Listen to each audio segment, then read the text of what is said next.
നമസ്കാരം. Raf talk ഫുട്ബോളിലേക്ക് അവർക്കും സ്വാഗതം. ഫിഫ വേൾഡ് കപ്പിൽ ക്വാർട്ടർ ഫൈനൽ മത്സരങ്ങൾ ഇന്ന് ആരംഭിക്കുകയാണല്ലോ. ഫുട്ബോൾ ലോകം ഇപ്പോൾ വേൾഡ് കപ്പിൻ്റെ പുറകിലാണെങ്കിലും മറുവശത്തു കൂടി ട്രാൻസ്ഫറും ഫുട്ബോൾ ക്ലബ്ബുകളിൽ നിന്ന് ക്ലബ്ബുകളിലേക്ക് കൂടുമാറുന്നൊരു സമയമായതുകൊണ്ട് ട്രാൻസ്ഫറും വളരെ സജീവമായിട്ട് നടക്കുന്നുണ്ട്.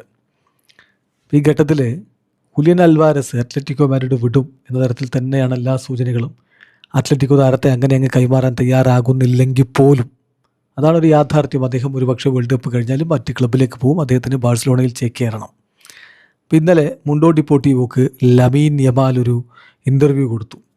അപ്പോൾ അദ്ദേഹത്തോട് മാധ്യമങ്ങൾ ചോദിച്ചൊരു ചോദ്യം, ഒരുപാട് ചർച്ചകൾ കേൾക്കുന്നുണ്ടല്ലോ ഹുലിയൻ അൽവാരസ് ബാഴ്സലോണയിലേക്കെന്ന്.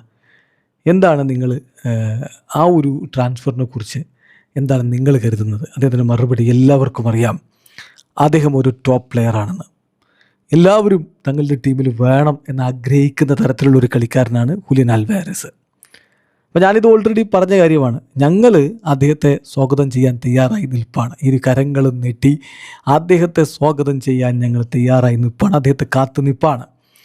അദ്ദേഹം വരികയാണെങ്കിൽ തീർച്ചയായിട്ടും അദ്ദേഹം ഞങ്ങളുടെ ബാഴ്സലോണ സ്റ്റൈലിന് വളരെ ഫിറ്റായിട്ടുള്ള കളിക്കാരനാണ്. അദ്ദേഹം വന്നാൽ ഞങ്ങൾ വളരെ ഹാപ്പി ആയിരിക്കും.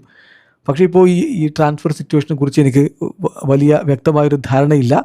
എന്നാലും ഞാൻ പ്രതീക്ഷിക്കുന്നു അദ്ദേഹം വരുമെന്ന്, വന്നാൽ സ്വീകരിക്കാൻ ഞങ്ങൾ തയ്യാറാണ് എന്നാണ് ഇപ്പോൾ ലമീൻ യമാൽ പറയുന്നത്. അതേസമയം ബാഴ്സലോണ ഇപ്പോൾ ജർമ്മൻ താരം ബോറൂസിയ ഡോട്ട്മുണ്ടിൻ്റെ താരം കരീം അഡേമിക്ക് വേണ്ടി ബിഡ് കൊടുത്തിരിക്കുകയാണ്. അത് അഡേമിയും ബാഴ്സലോണയും ഓൾറെഡി എഗ്രിമെൻറ്റിലൊക്കെ എത്തിക്കഴിഞ്ഞിട്ടുണ്ട്. ഇനി ക്ലബ്ബുകൾ തമ്മിലുള്ള ഒരു ചർച്ചയും കാര്യങ്ങളും ഒക്കെയാണ് പുരോഗമിക്കേണ്ടത്, ഫൈനലൈസ് ചെയ്യപ്പെടേണ്ടത് എന്ന് ഫബ്രിസിയോ റൊമാനോയും ഫ്ലോറിയൻ പ്ലറ്റൻബർഗും ഒക്കെ റിപ്പോർട്ട് ചെയ്യുന്നു. വീഡിയോസ് എനിക്ക് ഫുട്ബോൾ ലോകത്തെ കുറിച്ച് വിശേഷങ്ങളുമായി റഫ്ലക്സ് എഴുതാം.